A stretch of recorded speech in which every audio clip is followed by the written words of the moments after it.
Olá, hoje estamos com Sueli Caldas Schubert.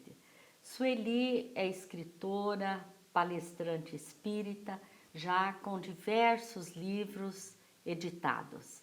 Sueli tem um conhecimento muito vasto sobre a mediunidade. Sueli, vamos conversar um pouquinho sobre mediunidade hoje? É com muita alegria que nós estamos aqui, não é? Então eu terei o maior prazer em tratar desse assunto que muitas vezes as pessoas têm dúvidas. Sim. Eu também tenho, não quer dizer que eu sou PhD em mediunidade, Certo. mas a gente, eu quero dizer, no campo do conhecimento, da teoria, não é? Mas assim, é sempre bom debatermos sobre esse assunto. Sim, e Eu tenho muita alegria. você tem uma vivência muito grande, né, com a mediunidade. Mas, Sueli, nós queríamos inicialmente dizer que toda religião espiritualista acredita na continuidade da vida, né, após a morte do corpo físico. O que diferencia a visão espírita das outras visões? É porque as outras religiões, os outros ramos do cristianismo, vamos esclarecer bem isso, tem uma noção de que a vida continua no seguinte sentido: a pessoa, a criatura, ela é imortal no sentido de que ela vai para dois lugares, o céu ou o inferno. Só tem dois lugares para ir atualmente, já não arrumaram o outro ainda. E aí o que acontece? Ou a maioria vai para o inferno, como é o que mais natural as pessoas conceberem, e só fica no céu aqueles eleitos. A doutrina espírita vem apresentar uma visão real e uma visão, sobretudo, lógica da vida. Porque se nós pensarmos que a vida é só isso, não vai ter, né, nenhuma condição de evoluir, de progredir, de sair daquela condição, e a vida vai ser muito sem objetivo. Portanto, a doutrina espírita é que tem condições de evidenciar e de comprovar, afinal de contas, a continuidade da vida. A doutrina espírita nos esclarece também com relação à possibilidade do intercâmbio entre o mundo espiritual e o mundo material, ou seja, a mediunidade. Sueli, o que é ser médium? Quais são os indícios da mediunidade? Primeiramente, é interessante dizer que os povos mais antigos, se nós formos olhar a história da humanidade, aqueles momentos das tribos, aqueles momentos ainda bem no início, nós vamos verificar que aquelas tribos tinham uma noção dos seus antepassados, tinham uma noção da vida tinha uma outra conotação de um outro lado após a morte. E isso vem vindo através dos tempos, desde aquelas civilizações mais antigas até passarmos para hoje as civilizações orientais, a civilização oriental, que através daquelas grandes religiões já falam a respeito da continuidade da vida e até mesmo dão algumas noções dessa participação entre um lado e outro, o lado do campo físico e o campo espiritual. Mas aí a pergunta é: o que é ser médium? O que é ser médium? Quais são os indícios da mediunidade, Sim, né? sim. Afinal de contas, como diferenciar a mediunidade da influência espiritual simplesmente? É verdade. Vamos ver em primeiro lugar. Médium. O médium é aquele que tem essa capacidade de intermediar, o nome até já facilita isso, não é? Entre o campo físico, as pessoas encarnadas e os desencarnados. E Allan Kardec vai definir isso muito bem no Livro dos Médiuns, porque nós precisamos conhecer o Livro dos Médiuns, que é um tratado maravilhoso, publicado pela FEB em 1861, no caso, é publicado a primeira edição, não pela FEB, é claro, mas eu quero dizer atualmente as edições todas que logo de imediato vieram com a Federação Espírita Brasileira. Depois das traduções, porque foi escrito todo em francês, nós sabemos disso. Eu às vezes fico pensando no trabalho de Allan Kardec, porque naquela época nós não tínhamos, ele não tinha, por exemplo, no caso, as condições de hoje. Era tudo com aquela caneta tinteiro, e molhando no vidrinho cheio de tinta, escrevendo vagarosamente, porque se escrevesse depressa, a pena era tão tênue, tão levezinha, que podia entortar, enfim, uma porção de coisas, e ele vai conseguir isso. após o lançamento de O Livro dos Espíritos, no caso o professor Rivaio, né? Hipólito Leon Denisard Rivaio. Ele estava, então, em O Livro dos Médiuns, trazendo a explicação, esse tratado voltado para as pessoas que apresentavam a mediunidade e o intercâmbio, esse intercâmbio com o mundo espiritual. O médium é aquele que sente essas influências, que tem essa capacidade de percepção. Mas a gente precisa ter muito cuidado, porque, como diz Allan Kardec, e está em O Livro dos Médiuns, só se caracteriza como médium aquele em que a faculdade se mostra de uma forma ostensiva.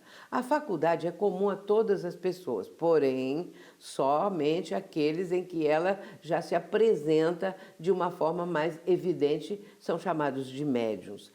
Não quer dizer que os outros que têm algum tipo de captação, de percepção de entidades espirituais, qualquer coisa assim, que não tenham essa condição também. Tem a faculdade, mas não é para ser trabalhada como aqueles outros em que a faculdade está muito presente e evidenciada. Sueli, a mediunidade pode se manifestar em crianças? Pode se manifestar. Por quê?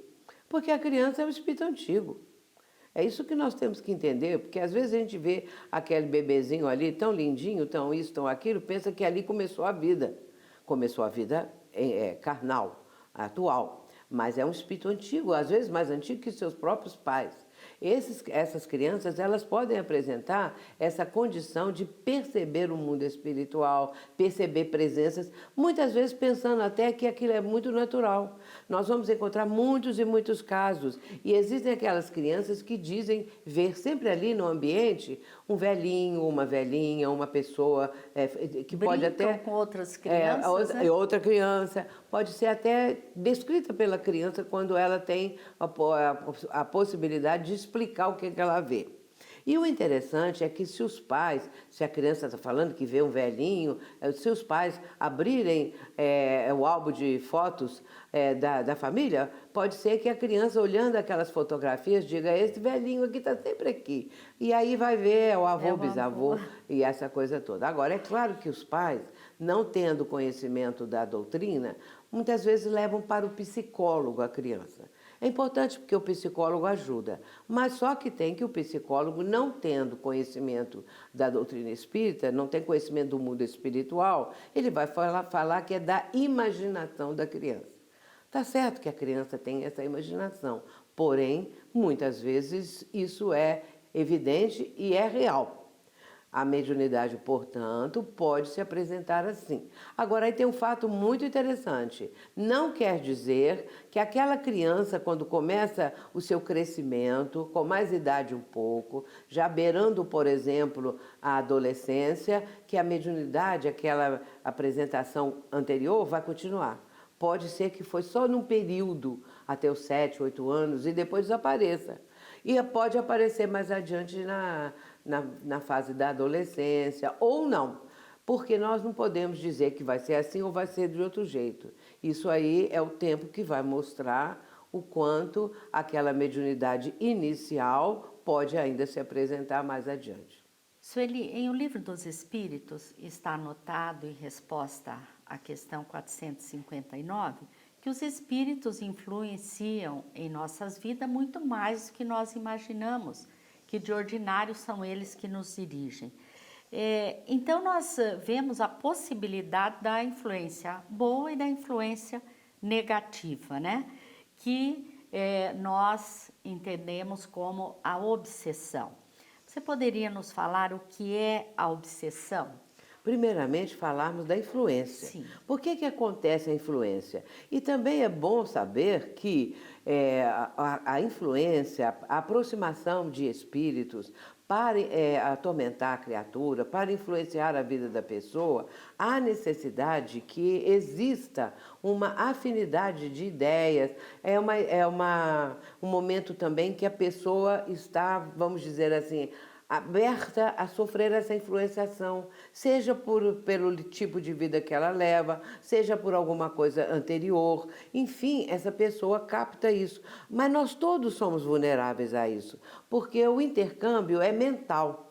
A comunicação mediúnica é mente a mente, é o espírito comunicante e o médium que capta a ideia do espírito. Por isso a influência está dentro desse mesmo esquema. O espírito quer influenciar, mas aí existem vários aspectos. Pode ser um espírito que eventualmente quer atormentar a vida da pessoa por uma questão às vezes não tão profunda, ou aquele espírito que está ligado ao passado da criatura e que ela deve a esse espírito que vem cobrar. Aí entra o processo da obsessão.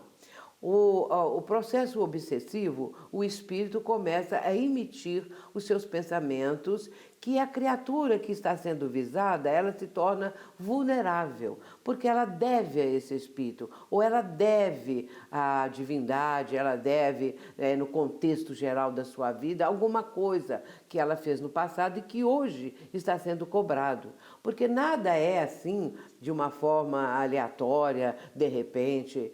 Tudo tem uma causa, ou tem uma ideia, um fim, uma finalidade. E a finalidade da obsessão, muitas vezes, é a cobrança, a vingança, mas pode ser também para impedir que a pessoa cresça em determinada área. O espírito quer que ela mantenha uma ideia que ele deseja que seja assim, e ele vai tentar influenciar com o seu pensamento. Esse pensamento, aos poucos, ele vai se tornando cada vez mais intenso, a pessoa captando a influência e também aos poucos aceitando aquela ideia. E isso tudo vai sendo aos poucos como uma ocorrência. A pessoa admite, aceita, ou a pessoa rejeita, ou ela vai fazer um esforço muito grande para não atender aquelas ideias que estão chegando. E assim sucessivamente. Existem muitos aspectos. A obsessão é um campo muito vasto, mediunidade, obsessão, que nós poderíamos falar aqui muitas horas. Muitas horas. E qual é o meio de combater a influência negativa, ou seja, a obsessão? Olha, a gente sempre... Evitar também, né? Exatamente. O ideal é evitar. Nós sabemos que o Mestre nos ensinou, Jesus ensinou isso realmente. E é preciso vigiar e orar. Agora, é interessante lembrar que a pessoa tendo uma vida equilibrada, uma vida digna, uma vida voltada para o bem do próximo, essa pessoa, ela tem resistências morais. É mais difícil a um espírito atormentador, a um espírito que quer influenciar ou cobrar uma dívida, consiga a influência, porque essa pessoa visada tem condições vibratórias melhores e por isso significa uma defesa. Mas é preciso a prece, a oração, manter essa vida digna, manter o trabalho voltado para as coisas positivas, para o bem. Isso é muito importante. Quando a nossa mente está ocupada com pensamentos positivos, com o ajudar ao próximo, com a ser honesta, a ser digna, aquela ideia negativa que de repente aflora, ela não encontra campo para estabelecer. Mas se a pessoa vacila, se a pessoa um dia está confiante, tem fé e ora, e o outro não, já descrê, e de repente fica em altos e baixos, aí ela oferece campo em determinado momento para a atuação do espírito. E é isso que nós precisamos ter como defesas: a prece, o trabalho no bem, ocupar a nossa mente com coisas positivas. E isso não depende também de religião. Pode a pessoa não ter nem religião, sim, mas sendo uma pessoa de bem, isso é que é importante. Uhum. Ela pode não oferecer campo para influências negativas. Certo. Tudo depende desse aspecto. Certo. Sueli, eu gostaria que você falasse sobre a influência positiva que os espíritos exercem sobre nós, porque ela é muito forte, é muito atuante em nós, não é? É que nós não temos noção dessa influência benéfica. Muitas vezes nós percebemos a outra, a maléfica, sim, a não tão boa. E sintonizamos com a outra, porque né? Às vezes a nossa mente ela está mais favorável a captar as coisas negativas ou sombrias ou que não sejam as adequadas. Mas quando a pessoa tem uma fé, um caminho, quando ela tem essa condição vibratória, mental, que ofereça campo a esses espíritos benfazejos, eles estão sempre presentes. Agora, tem uma coisa muito importante: todas as pessoas têm algum familiar, seja dessa existência, algum antepassado, de outras vidas mais adiante, mais para trás, mas não adiante, mais para trás. Então, nesse caso, esses espíritos também nos ajudam. É que nós não sabemos os benfeitores, sabemos, ouvimos falar quando a pessoa frequenta uma casa espírita, naqueles benfeitores espirituais. Mas nós temos familiares queridos que nos antecederam no além-túmulo e esses nos protegem, nos ajudam, nos dão boas ideias. É que a gente, às vezes, não registra. E a pessoa fica tão voltada para coisas da vida física que não capta muito as coisas mais espiritualizadas. Por isso a doutrina espírita vem abrir a nossa mente. Com os conceitos que ela apresenta, nós temos um horizonte muito vasto. Abre um horizonte novo na nossa vida. E a partir daí a pessoa começa a prestar mais atenção. Ela vai ter uma consciência mais ampla da oportunidade que está vivendo, do sentido da vida, o significado da vida. Tendo isso tudo, ela pode ter mais facilidade de captar os entes queridos, o seu próprio anjo guardião, como se diz, né? O espírito protetor e os benfeitores espirituais. E às vezes não nos damos conta dos males que foram evitados em nossa existência, na nossa trajetória, né? Exatamente pela proteção, pelo amparo dos espíritos amigos. A Joana de Ângeles, ela fala que nós devemos agradecer pelo mal que não nos aconteceu.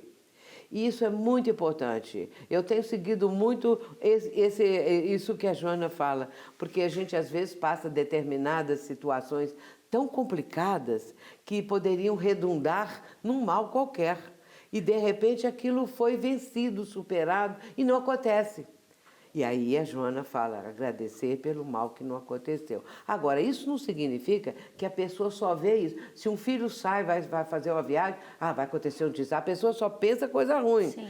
Pode acontecer um desastre, pode isso. E não aconteceu, vai achar que foi porque o mal que não aconteceu pela prece da pessoa. Mas é que ela é que engendrou essa ideia de ficar tão preocupadas. As mães são muito assim, não é, gente? Eu sei que eu também sou mãe, sei como é que é a coisa. Mãe, avó, bisavó, a gente pensa, ai meu Deus, vai acontecer, se acontecer uma coisa, se acontecer um desastre. Graças a Deus não aconteceu, não é? Então, mas na nossa vida, muitas coisas são afastadas porque não era aquele momento, porque nós estávamos em outro padrão vibratório superior, mais elevado. Mas a gente tem que agradecer, porque muitas coisas realmente não acontecem e aí a gente esquece de agradecer. Sim. É isso que nós temos que agradecer, o bem e o mal que não aconteceu. Eu tenho muitos exemplos disso. Né? E nós, então, temos que sempre manter o nosso pensamento positivo e elevado, né? Exatamente por essa questão de sintonia, que é uma lei divina. É, né? lógico, é verdade, isso mesmo. Então vamos ter não apenas fé, mas a fé raciocinada. Sim. Uma fé que raciocina, que é a fé que a doutrina espírita nos propõe, nos ensina. E aí sim, nós vamos conseguir manter esse padrão vibratório de pensamentos melhores, pensamentos positivos. E notar que, se está tendo muito pensamento negativo, substituir o pensamento negativo por um pensamento melhor. Mas tem pessoas que se fecham, né? Eu fui numa casa uma vez, eu não sei se dá tempo de contar isso, eu fui numa casa uma vez que a pessoa estava assim deprimida e tal, e a criatura morando sozinha, a casa toda apagada e ela apenas num cômodo com uma luzinha, mais nada. Ali um livro assim que ela não estava nem lendo, quer dizer, ela estava cultivando aquela depressão porque ela não se abria para... Eu falei, minha filha, acende a luz, põe qualquer coisa aí, põe uma música para você ouvir, mas não é uma música para te colocar mais para baixo, mas alguma coisa que seja boa para você. Põe um programa bom na TV, procura qualquer coisa, leia um livro, lê. Você não fala que é espírita? Então lê os livros espíritas para mudar esse padrão vibratório. E depois, um dia ela me falou, encontrei com ela, Sueli, a receita melhor que eu já recebi até hoje foi acender as luzes, ligar tudo, agora é assim. Então falei, então foi bom, né? Exatamente, lembrando Jesus. Não vamos ficar negativamente cultivando as coisas negativas. Sim. lembrando Jesus, ajuda-te que o céu te ajudará, né? É verdade. Sueli, muito obrigada, foi uma alegria muito grande ter você em nossa, E eu que agradeço em esse nossa momento, região, em nossa cidade, e te agradecemos muito Obrigada. mesmo. E Tá? eu agradeço também a todos esses que nos estão assistindo, seja em que tempo for, nós todos estamos interconectados. Isso é que é importante. Isso é que é importante. Agradecemos a todos vocês que estão sintonizados conosco.